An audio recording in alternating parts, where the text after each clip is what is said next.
Social media पर viral हुई और हमारे पास भी आई, लेकिन मैं धन्यवाद देना चाहती हूँ और बधाई देना चाहती हूँ उत्तराखंड पुलिस को। क्या मुस्तैदी से आपने काम किया।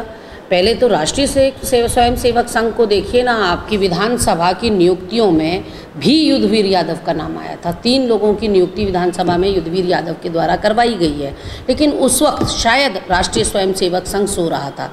इस बार वो जागा और डैमेज कंट्रोल करने के लिए आनन फानन में मुख्यमंत्री जी से भी मिला, डीजीपी जी से भी मिला।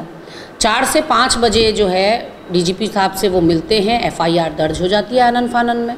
हम 2 बार मिले, 2 बार क्या दर्जन बार मिल गए मिलने को तो, लेकिन 2 वाक्य मुझे अच्छे से याद हैं जिसमें हमने डीजीपी महोदय से गणेश जोशी की शिकायत की जब उन्होंने सोनिया जी और राहुल जी को बंटी और बबली कहकर पुकारा था मसूरी के एक सार्वजनिक कार्यक्रम में।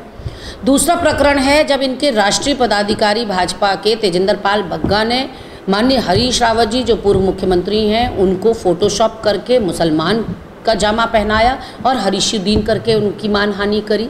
हम तब भी गए डीजीपी साहब के पास डेलीगेशन लेके। दोनों बार हमको बैरंग लौटा दिया गया ये कहकर कि एफआईआर तो बनती नहीं है, डिफेमेशन केस तो लड़े जाते हैं कोर्ट में, लेकिन राष्ट्रीय स्वयं सेवक संघ के लिए सारे रूल्स बदल दिए जाते हैं और उनकी एफआईआर दर्ज हो जाती है। और कमाल की बात आप ये देखिए कि 5 बजे एफआईआर दर्ज होती है, शाम 7 बजे डीजीपी महोदय का बयान मैं सुन रही थी न्यूज़ 18 पर। वो कह रहे थे फर्जी है पूरी सूची जो वायरल हो रही है, कहीं किसी विभाग में कोई नियुक्ति नहीं है, आज इतवार का दिन है। ऐसे में डीजीपी महोदय बताएं कि पुलिस विभाग के पास ऐसी कौन सी जादू की छड़ी लग गई है जो 15 विभागों में आपने 2 घंटे के अंदर पड़ताल कर ली कि ऐसी कोई नियुक्ति नहीं हुई है और सूची को आपने फर्जी करार दे दिया।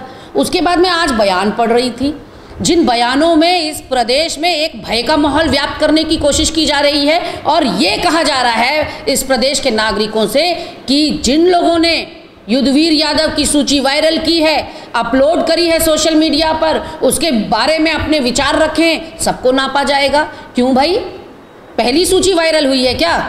भारतीय जनता पार्टी के लोगों ने कांग्रेस की कोई सूची, चाहे वो कुंजवाल जी के समय की हो, यशपाल आर्या जी के समय की हो, सिटकुल की हो या नरेंद्र तिवारी जी के समय की हो, कोई सूची वायरल नहीं हुई क्या इससे पहले इस प्रदेश के अंदर?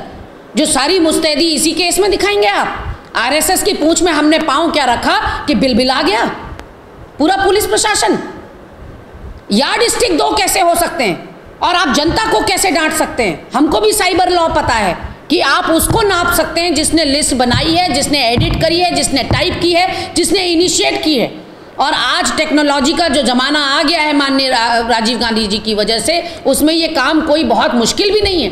2 मिनट में पता चल जाएगा कि किसने टाइप करी और किसके वहाँ से पहले रिलीज हुई। उसको पकड़िए, जनता को डराइए धमकाइए मत, क्योंकि ये लोकतंत्र है और संविधान के हिसाब से देश चलता है।